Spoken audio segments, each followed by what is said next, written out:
बिस्मिल्लाहिर्रहमानिर्रहीम। आज हम डिस्कस करने वाले हैं quality coaching academy test English का जो MCQ नंबर 177 है, that is choose the correct sentence. अभी यहाँ पर देखिए हमारे पास 4 ऑप्शन आपको दिए जाते हैं। Now most of the student they directly go for the right option. अगर आपको कन्फ्यूजन है कि आपके पास कौन सा ऑप्शन ठीक होगा, you are not clear about the option, go for omission process and when you go for omission process तो आपके पास चांसेस ज़्यादा हो जाते हैं कि कौन सा राइट ऑप्शन होगा। Now in this MCQ अगर आप देखें he has a degree in nuclear physics from, यहाँ पर आपके पास एक पॉइंट लिखा गया है that is nuclear physics। Now अगर आप इसको देखें, अगर ये कैपिटल है तो ये भी आपके पास कैपिटल में होना चाहिए। तो ऑप्शन नंबर आपके पास क्या है? ऑप्शन नंबर ए गलत है, ऑप्शन नंबर बी भी गलत है, ऑप्शन नंबर सी और डी में अगर आप देखें तो डी भी गलत है, option number C is the right option. Next है choose the correct sentence. You don't look happy to see me, do you. Simple सा हमारे पास है, हमारे पास you have to be clear about it कि जब भी हमारे पास क्या हो, यहाँ पर टेक क्वेश्चन हो, तो टेक क्वेश्चन में अगर सेंटेंस पॉजिटिव है तो टेक क्वेश्चन नेगेटिव में होगा और यहाँ पर साइन ऑफ इंटरोगेशन होगा। If the sentence is negative, tag question must be positive और आखिर में साइन ऑफ इंटरोगेशन होगा। नाउ इन दिस MCQ यहाँ पर अगर आप देखें तो ऑप्शन नंबर सी तो बिल्कुल गलत है। क्यों गलत है? क्योंकि यहाँ पर हमारे पास क्या है, यहाँ पर हमारे पास क्या लिखा हुआ है, यहाँ पर आपके पास साइन ऑफ इंटरोगेशन नहीं है, नंबर 1। दूसरा हमारे पास अगर आप देखें ऑप्शन नंबर 2, ये भी हमारे पास गलत है। क्यों गलत है? द रीजन इज क्योंकि यहाँ पर कामा का इस्तेमाल नहीं हुआ है। कामा को हम जब पढ़ते हैं तो टेक क्वेश्चन से पहले हम कामा का इस्तेमाल करते हैं, ये ऑप्शन भी आपके पास गलत हो जाएगा। नेक्स्ट वन है ए और डी में हम देखेंगे you don't look happy to see me, और ऑप्शन नंबर ए में है डू यू और ऑप्शन नंबर डी है डोंट यू। तो हमारे पास यहाँ पर क्या हो जाएगा, यहाँ पर आपके पास option number A is the correct one. हमारे पास ऑप्शन नंबर ए करेक्ट है। नेक्स्ट वन है 179, a bouquet of flowers dash required for the event। Simple सा है and that is about subject verb agreement का टॉपिक है। जब भी आप सब्जेक्ट वर्ब एग्रीमेंट टॉपिक को पढ़ते हैं, इसके साथ साथ एक दूसरा topic that is subject verb disagreement की तरफ भी जाया करें, बहुत इंपॉर्टेंट है। द फर्स्ट पॉइंट इज कि आपके पास सब्जेक्ट क्या होता है। सब्जेक्ट हमारे पास बेसिकली या तो नाउन होता है, या आपके पास प्रोनाउन होता है, या इन्फिनेटिव होता है, या जेरंड होता है। प्रोनाउन नाउन जो है that is singular and plural. This one is first person, second person, third person. तो अगर आपके पास नाउन सिंगुलर है, वर्ब मस्ट बी सिंगुलर। यहां पर एक पॉइंट है कि verb agrees with the real subject. Verb हमेशा रियल सब्जेक्ट के साथ एग्री होगा।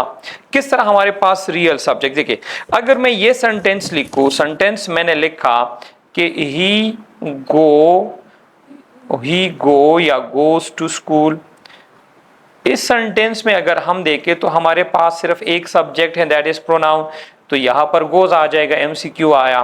अभी मैंने एक दूसरा MCQ लिखा and that is Catherine like या लाइक्स कॉफी। ये तो हमारे पास बहुत सिंपल सा है। अभी verb agrees with the real subject किस तरह होगा?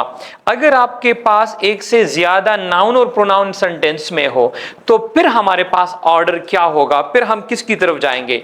फॉर एग्जाम्पल मैंने यहां पर एक सेंटेंस लिखा, सेंटेंस है each of the roads lead और leads to the academy. This is number 1। मैंने एक और सेंटेंस लिखा, one of my friends is are coming मैंने एक और सेंटेंस लिखा and that is this one is MCQ, ये भी एमसीक्यू है आपके पास। एक और एमसीक्यू मैंने लिखा, the quality of apples is are good. Now मैंने यहां पर 3 एमसीक्यूज लिखे। अगर इस सेंटेंस को हम स्टार्ट यहां से कर लेते हैं, इस सेंटेंस में हमारे पास ये भी हमारे पास नाउन है, this one is pronoun, this one is noun, ये प्रोनाउन। अभी हमारे पास जो वर्ब एग्री यहां पर हो रहे हैं, तो हम किसके साथ, आया इसके साथ या इसके साथ, इसके साथ, same is the case of this one, ये हमारे पास नाउन हुआ, ये भी नाउन हुआ।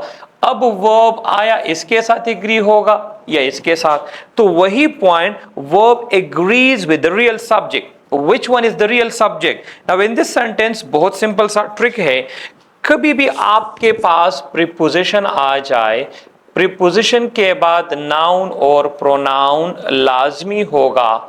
नाउन और pronoun must be an objective case, objective case में होना चाहिए। नाउ इन दिस सेंटेंस आपके पास क्या है, दिस वन इज हमेशा सिंगुलर होता है, लीड्स होगा, वन हमेशा सिंगुलर है, इज होगा, क्वालिटी सिंगुलर है, तो यहां पर आपके पास इज हो जाएगा, आर नहीं होगा, क्योंकि क्वालिटी आपके पास यहां पर रियल सब्जेक्ट है। तो बी केयरफुल। तो यहां पर आपके पास क्या होगा, अब बुके, तो यहां पर ये सिंगुलर है, आपके पास ऑप्शन कौन सा हो जाएगा, आपके पास ऑप्शन होगा, ऑप्शन नंबर है bouquet of flowers.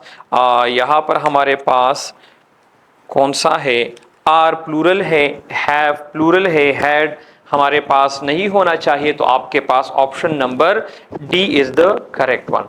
Next one है, either of the two dresses shall dash good. अभी यहां पर जरा कंफ्यूजन क्रिएट होती है और बहुत से स्टूडेंट इसको गलत लिखते हैं, और वो क्या है, देखिए हमारे पास जब भी आप पढ़ते हैं ईदर या नीदर को, whenever you have this word neither या neither और either, ये हमेशा आपके पास सिंगुलर होंगे और इसके साथ जो वर्ब होगा it must be singular. Now इस सेंटेंस में अगर हम देखें तो यहां पर स्टूडेंट डायरेक्टली सिंगुलर वर्ब की तरफ जाते हैं, और सिंगुलर वर्ब कौन से होते हैं, फॉर एग्जांपल देखिए जिसकी एंडिंग एस और एस से हो, गोस, कम्स, इसमें हमारे पास कौन से वर्ब हैं, तो यहां पर अगर आप देखें तो हमारे पास जो सिंगुलर वर्ब होगा वो लुक्स होगा। बहुत से स्टूडेंट किसकी तरफ डायरेक्टली जाएंगे, ऑप्शन नंबर सी की तरफ, लेकिन यहां पर हमारे पास ऑप्शन नंबर सेकंड करेक्ट है। रीजन क्या है, रीजन ये है कि जब भी आपके पास मॉडल ऑक्सिलरी आ जाए, मॉडल ऑक्सिलरी के बाद हमेशा फर्स्ट वर्ब होगा, इसके साथ एस और एस नहीं लगता, यहां पर इसके बाद कभी भी सेकंड फॉर्म ऑफ वर्ब नहीं आता, थर्ड फॉर्म ऑफ वर्ब नहीं आता, वर्ब आईएनजी नहीं आता, तो हमारे पास फर्स्ट फॉर्म ऑफ वर्ब होगा, यहां पर आपके पास हो जाएगा option number second is the correct one.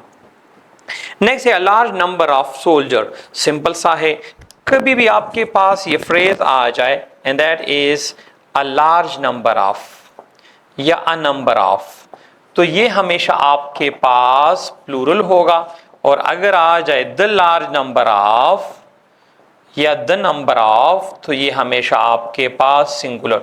अगर ये प्लूरल है तो वर्ब हमेशा हमारे पास प्लूरल होगा, यहां पर आपके पास होगा ऑप्शन नंबर कौन सा होगा, that is a large number of soldier have died for the country, option number D is the correct one.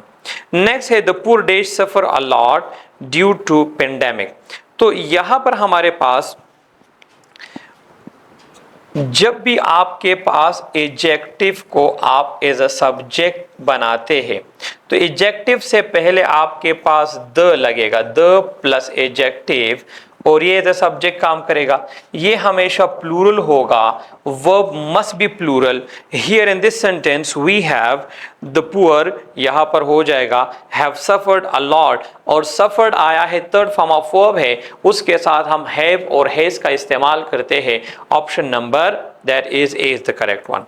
My friends dash the prime minister yesterday, whenever you have yesterday the previous day, इसको हम signal word कहते हैं, previous day हमारे पास that is last day, last week, last month, इसके साथ हमेशा क्या इस्तेमाल करेंगे, दैट इज पास इंडेफिनिट, और पास इंडेफिनिट होगा subject plus second form of verb plus rest of the sentence. Now here we have the right option, that is option number A is the correct one. My brother dashed the BA examination this year. Now this is a bit confusing one. Be careful. अभी यहां पर देखिए has passed, number one omission process यहां पर करें, देखिए confusion है. यहां पर यह भी हो सकता है कि my brother well pass, future की तरफ भी हम आ सकते हैं, प्रेजेंट की तरफ भी आ सकते हैं. अभी कौन सा लगाएंगे जरा इसको जरा एहतियात. सिग्नल वर्ड हमारे पास ऐसा नहीं है जिससे हमें क्लियर हो. नंबर पहले ऑप्शन को देखिए हैज के बाद थर्ड फॉर्म, अभी इसको जरा छोड़े. सेकंड है वेल पासिस, मैंने आपको क्या लिखा, मॉडल ऑक्सिलरी के बाद हमेशा फर्स्ट वर्ब एस और एस नहीं होगा. ऑप्शन नंबर बी गलत. ऑप्शन नंबर सी देखिए पास, तो ब्रदर इज सिंगुलर, पासिस होना चाहिए, ये ऑप्शन भी गलत है. पासिंग आईएनजी फॉर्म के साथ यू मस्ट यूज क्या हेल्पिंग वर्ब का इस्तेमाल करेंगे, is am are was verb का इस्तेमाल, ये तो हमारे पास, तो एक ऑप्शन हमारे पास रहता है, that is option number D is the correct one, sorry option number A is the correct one. Next है dash piano is dash musical instrument. कभी भी आपके पास म्यूजिकल इंस्ट्रूमेंट हो तो म्यूजिकल इंस्ट्रूमेंट के साथ you must use article the, उसके साथ हम डेफिनेट आर्टिकल का इस्तेमाल करते हैं. तो यहां पर आपके पास होगा option number that is D is the right option. Next one है America is dash richest country in the world.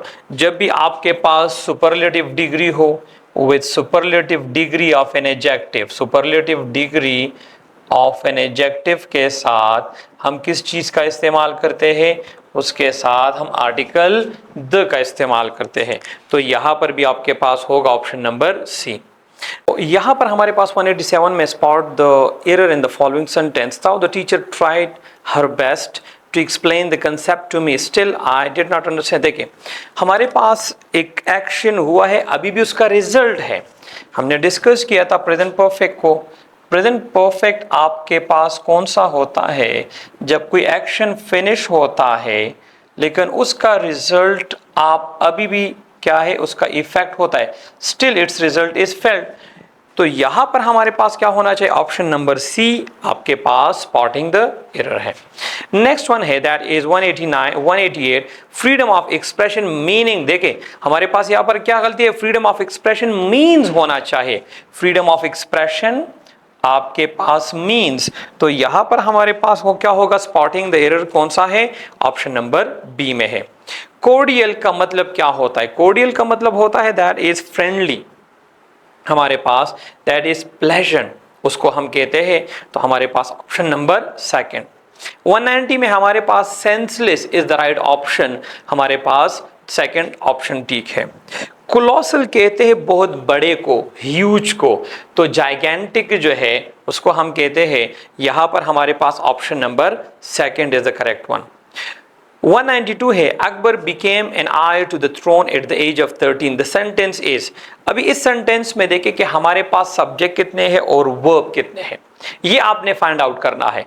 अगर इस सेंटेंस में देखें तो हमारे पास सिर्फ और सिर्फ एक वर्ब है दैट इज became, दूसरा कोई वर्ब है नहीं. इसका मतलब हमारे पास एक इंडिपेंडेंट क्लॉज हुआ.